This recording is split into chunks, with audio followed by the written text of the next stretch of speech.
నమస్తే welcome to our channel. ప్రస్తుతం మనతో జ్యోతిష్య పండితులు ఫణి భాస్కర్ శర్మ గారు ఉన్నారు. వారితో మాట్లాడదాం. నమస్తే అండి. నమస్తే అమ్మ. మనకి విశ్వవసు నామ సంవత్సరం వస్తుందండి.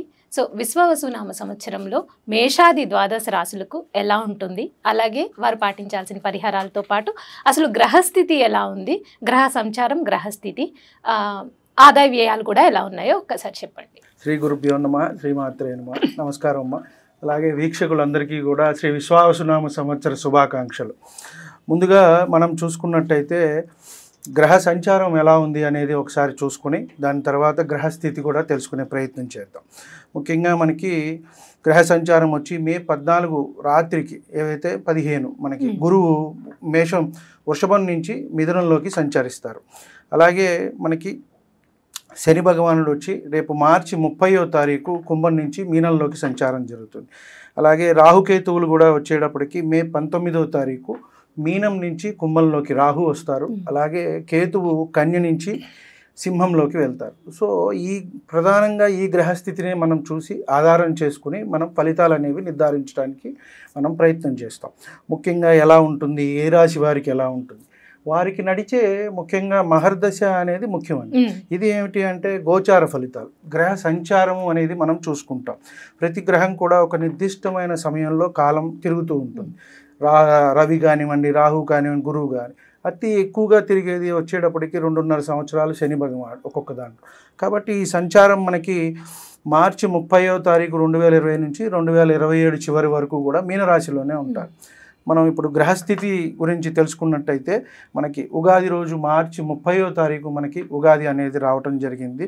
వృషభంలో గురువు, మిథునంలో కుజుడు, కన్యలో కేతువు, తక్కిన 6 గ్రహాలు కూడా మనకి మీనంలోనే ఉన్నాయమ్మ. ఇవి వచ్చేటప్పటికి దీన్ని షష్టగ్రహ కూటమి అని కూడా మనం చెప్పుకుంటున్నాము. ఇది ఉగాది రోజే రావటం కూడా జరుగుతుంది. ఉగాది, షష్టగ్రహ కూటమి, అలాగే శని భగవానుడు కూడా మారుతున్నాడు. కాబట్టి మేజర్ ప్లానెట్స్ అన్నీ కూడా ఇప్పుడు మనకి ఈ చేంజెస్ అనేవి వస్తున్నాయి. కాబట్టి మీనంలో మనం ముందుగా చూసుకున్నట్టయితే రాహువు, రవి, చంద్రుడు, శుక్రుడు, బుధుడు, శని, ఈ 6 గ్రహాలు మనకి మీనంలోనే ఉంటాయి. కాబట్టి మనకి దీనివల్ల ఏదైనా ప్రభావం చూపిస్తుందా దేశకాలమాన పరిస్థితుల మీద అనుకుంటే వాటి మీద కొంత ప్రభావం అనేది చూపిస్తుంది. వ్యక్తిగతంగా కొంత తక్కువనే మనం చెప్పవచ్చు. షష్టగ్రహ కూటమి కానివ్వండి, ఎందుకంటే ఒక 6 గ్రహాలు ఒక రాశిలో కలిసినప్పుడు కొంత ఇబ్బందిగానే ఉంటుంది ఎవరికైనా సరే. అంటే ఆ ఫలితం అనేది కొంచెం అటు ఇటుగా అనేది మనకి ఉంటూ ఉంటుంది. గురువుని తీసుకున్నట్టయితే మనకి మే 14 నుంచి వృషభం నుంచి మిథునంలోకి వెళ్తారు. మళ్ళీ అక్టోబర్లో కొంత అతిచారం వల్ల కర్కాటకానికి వెళ్ళి మళ్ళీ వక్రించి మిథునానికి వచ్చేస్తారు. ఇది సంచారం. అలాగే శని సంచారం చూసుకుంటే మనకి మీనరాశిలో సంచారం జరుగుతుంది. జూలైలో కొంత వక్రించి అక్కడే ఉంటారు మీనంలోనే, మళ్ళీ మనకి అక్టోబర్లో వక్రం అయిపోతుంది. అలాగే రాహుకేతువులు మే 19 నుంచి కూడా సంచారం అనేది కుంభంలోను రాహువు, అలాగే సింహంలో కేతువు అనేది సంచారం జరుగుతుంది. ముఖ్యంగా ఈ గ్రహస్థితి అలాగే గ్రహ సంచారాన్ని బట్టే మనము వచ్చే ద్వాదశ రాశులకి కూడా మన ఫలితం అనేది చెప్పడానికి అవకాశం ఉంది. సార్, విశ్వావసు నామ సంవత్సరం మేషాది ద్వాదశి రాశి ఫలితాల్లో భాగంగా ధనుసు రాశి వారికి ఎలా ఉంది, సంవత్సరం మొత్తంతో పాటు వారి ఆదాయ వ్యయాల గురించి కూడా చెప్పండి. తప్పకుండా. నమస్కారం. ముందుగా ఈ విశ్వావసునామ సంవత్సర శుభాకాంక్షలు అందరికీ, ధనుసు రాశి వారికి. ముందుగా దీంట్లో మనం చూసుకున్నట్టయితే మూల 4 పాదాల వారు, అలాగే పూర్వాషాఢ 4 పాదాల వారు, ఉత్తరాషాఢ 1 పాదం వారు దీంట్లోకి వస్తారు. ముందుగా ఆదాయం చూసుకున్నట్టయితే 5, వ్యయం చూసుకున్నట్టయితే 5, రాజపూజ్యం 1, అవమానం 5. వీరికి కూడా మంచి ఫలితాలే మనకి సూచిస్తున్నాయి అని చెప్పవచ్చు. వృషభ రాశి తర్వాత, సింహరాశి తర్వాత, తులారాశి తర్వాత అత్యంత యోగవంతంగా ఉన్న రాశిలో ధనుసు రాశి వారు 1 అని మనం చెప్పవచ్చు. ఈ సంవత్సరం మొత్తం 5 రాశులకి అత్యంత యోగవంతంగా ఉంది. వీరికి రేటింగ్ ఇచ్చుకున్నట్టయితే వృషభ రాశి వారు నెంబర్ 1, తులారాశి వారు నెంబర్ 2, థర్డ్ వచ్చేటప్పటికి సింహరాశి ఈ ధనుసు రాశి వారికి ఈక్వలంగా ఉంది అని మనం చెప్పవచ్చు. కాబట్టి వీరికి కూడా మంచి ఫలితాలు ఉన్నాయి. అందరికీ కూడా శుభసూచకంగా ఉంది. పరిశోధన రంగం వారికి బాగుంటుంది. మంచి ఫలితాలు అనేవి రీసెర్చ్గా వీరు సాధిస్తారు. అలాగే వివాహం కాని వారికి వివాహం అయ్యే అవకాశం, అన్ని శుభాలు ఉన్నాయి. ఇల్లు అనేవి వీరు తీసుకునే అవకాశం అనేది కనబడుతోంది. వాహనాలు కూడా కొంటారు. ఆర్థికాభివృద్ధి బాగుంది, వ్యాపారాలు బాగుంటాయి.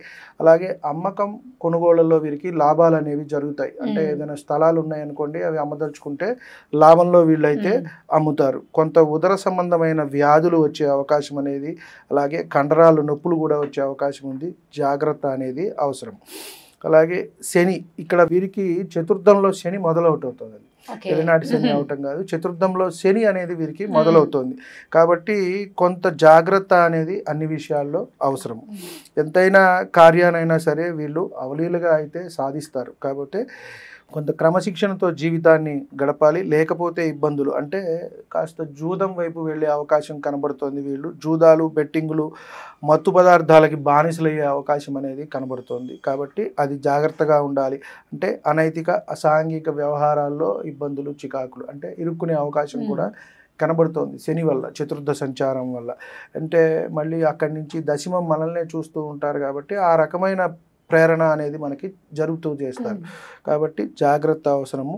ఎంతటి కార్యాన్నైనా సరే అవలీలగా చేస్తారు. వీరికి కమ్యూనికేషన్ అనేది పెరుగుతుంది. సంఘంలో వీరికి పేరు ప్రఖ్యాతులు అనేవి వస్తాయి. తోబుట్టువులతో సత్సంబంధాలు ఉంటాయి. ధైర్యము, మిత్రులతో మంచిగా ఉంటారు. అలాగే వారితో కొంత సమయం అనేది గడుపుతారు. వారితో పాటు వారికి కొంత సమయం కేటాయించుకోవటం, మిత్రులతో గడపటం ఇలాంటివి చేస్తారు.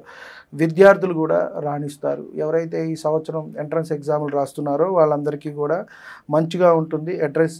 ఎంట్రన్స్ ఎగ్జాముల్లో ఉత్తీర్ణత అయితే కనుక సాధిస్తారు. కొంత తీర్థయాత్రలు చేసే అవకాశం ఉంది. స్థాన చలనం అయితే సూచిస్తుంది వీరికి.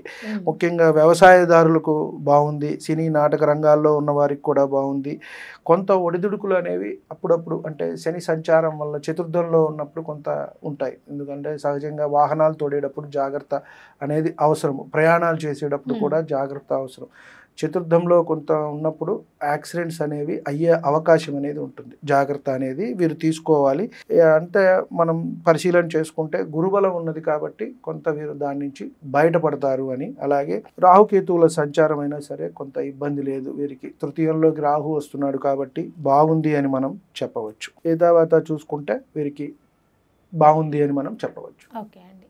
అయితే ధనుసు రాశి వారు ధరించాల్సిన రత్నం, అలాగే అదృష్ట సంఖ్య, అదృష్ట వర్ణం, పాటించాల్సిన పరిహారాల గురించి. అలాగే అమ్మ, వీరికి రాశ్యాధిపతి గురువు కాబట్టి కనకపుష్యరాగం ధరించినట్టయితే మంచి జరుగుతుంది. రాశ్యాధిపతి రత్నాన్ని కూడా ధరించడం అనేది మనకి ప్రామాణికంగా ఉంది. నక్షత్రము, రాశి, అలాగే ఏ దశ నడుస్తోందో దానికి మనం ధరించుకున్నట్టయితే సరిపోతుంది. అలాగే వీరికి అదృష్ట సంఖ్య వచ్చేటప్పటికి 3 అమ్మ. తర్వాత పచ్చ అంటే పసుపు, ఎల్లో కలర్ వీరికి కలిసి వస్తుంది అని మనం